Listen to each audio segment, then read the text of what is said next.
Welcome to my very first colony.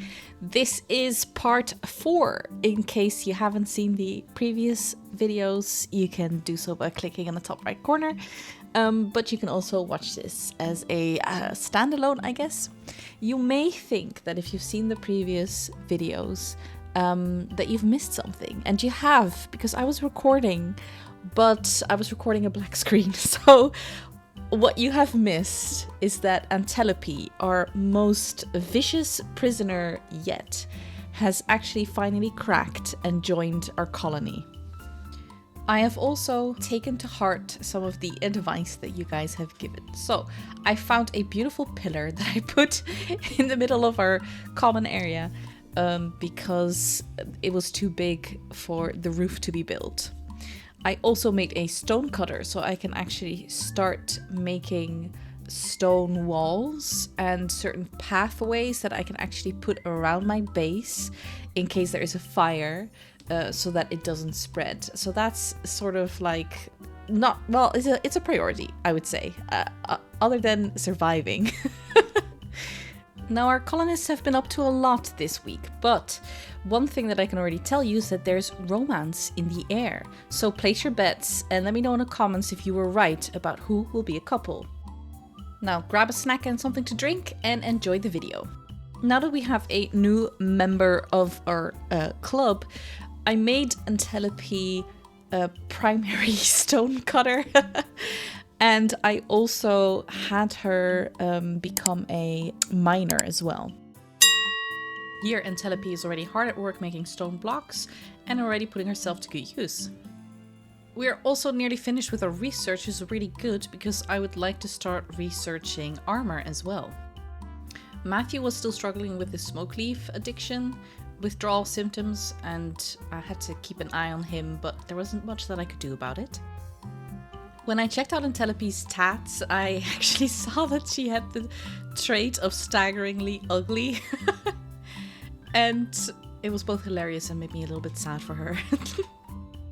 A Boomalope actually became tame, which was actually really cool because they produce fuel, which I didn't realize until I saw fuel in the pen and I was like, wait, what? But that is so handy. This message was followed by a wild Boomalope becoming mad, and I was extremely very nervous because, you know, fire. So I decided to get ahead of it and send out someone to ensure it didn't come, meet it halfway, and then hopefully kill it before it reaches the entrance, which I did. It started a fire a little bit too close to comfort. So I immediately got everyone out to start blowing out the fire, and of course focusing first on the walls and anything close to the building.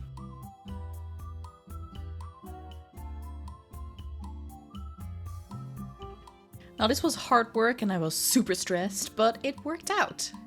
And look at my cute friendly Boomalope. Isn't he adorable? And hazardous, but also adorable? Now I thought it was a really cool feature that you can actually set their schedule more or less. In hindsight, I should probably add more rest because they still are at the risk of breaking, falling apart, having a mental breakdown. But I really like that I could do that and that you can also change it, you know, like if they're lazing about, you really want them to do something, that you could just set it all to work or set it all to recreation or sleep. Really awesome. And there you have it. Romance is in the air. Rams compared Setsuko to the sun. And that was all it took. Now they're dating. I wanted to assign them their beds, but it was already assigned to her bed automatically. And I was just very happy. I thought it was very cute. Okay, so this was me making my first stone wall. Granite is a stone, so figure, you know, does the trick, hopefully. And I was gonna possibly make that the children's room. So like add some education, toys and stuff like that, but I wasn't sure yet. Alright, so we finished the room and then we finished our research for pemmican. So that was really great because we were gonna need that for caravanning, which I really wanted to do soon. And it also meant that we could start our research on armor. Then our animals were starving and I realized they needed a bigger pen. Hadn't really thought of that before. Apparently you can also like plant things, certain things for them to eat. So I'm gonna do that at some point as well. But I just made their pen bigger for now, just to see if that worked, and it did. Here you can also see the Boomalope pooping out the first canister, so that was great. So we immediately picked that up. We don't have anything to use the fuel for, but doesn't matter, I'm happy with it.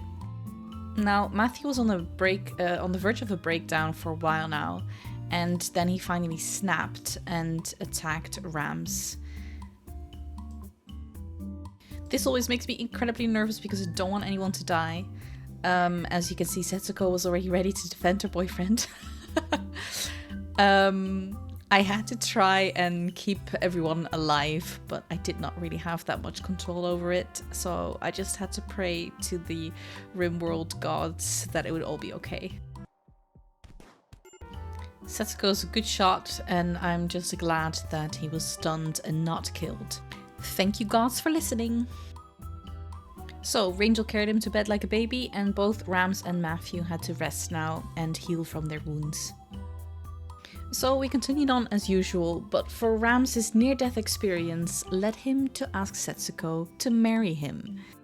Now I secretly hope that he asked Rangel for, you know, her hand in marriage, because he's a bit of our father figure, but I'm probably just hoping for too much. Still, it is kind of cute, and I like it. I'm rooting for them. I still think Setsuko could do better, but I'm still rooting for them, you know? Then we tamed a second Boomalope, which is always handy. And then we were attacked. It was only one person, so I wasn't too worried about it. And we got very lucky because he was still alive, which meant that we could potentially gain another colonist. Unfortunately, 2 of my donkeys got sick from the plague, and I couldn't figure out how to heal them, so I had to Google how to take care of them. I got Rangel to pick up some medicine and then go to the donkeys. And then it wasn't until I drafted him that I could actually select healing them. Then a very hostile Muffalo, I think it's called a Muffalo, attacked, and I was sort of distracted for a moment, so I didn't realize it was so close to Matthew already. So I got him to move back, but Matthew went down, luckily still alive, and by then the others also came to help, and we put down the Muffalo. Poor Matthew had a rough couple of days, but it was actually Rams who was throwing a tantrum and was actually destroying things in our room. And I just built a little box with toys for the baby, which he destroys. Then, disturbingly, a pack of man-hunting rats entered the area, and they were, you know, looking to eat humans.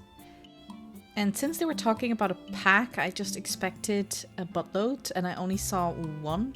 Then I saw another one kind of above that. So I checked the whole area to see if they weren't like surrounding us or anything like that. But it was only 2 rats. Then I was super shocked by how fast they suddenly ran. I mean, they were like Max Verstappen. It was insane. This was like normal speed, and they were just zooming for me, which freaked me the heck out. But I had my people already there, and now it's just a matter of fighting. Yeah, so I accidentally shot Antelope. But we got the job done, and that's all that matters. Then there was a possible rescue mission, which I was kind of interested in, but for the life of me, I just couldn't figure out, like, that's where he was, but I couldn't figure out where I was. I feel very silly. There's probably very easy, like, maybe I'm legally blind, but I couldn't see how far it was because I couldn't see where I was, so. And then I saw how cute Rangel was with the baby. And in the meantime, we went on collecting items, and basically my goal was to prepare for caravanning, which is what we're probably gonna do in the next video. So if you could give me your best tips for caravanning, I would really appreciate it. And let's find out what our colonists get up to next time.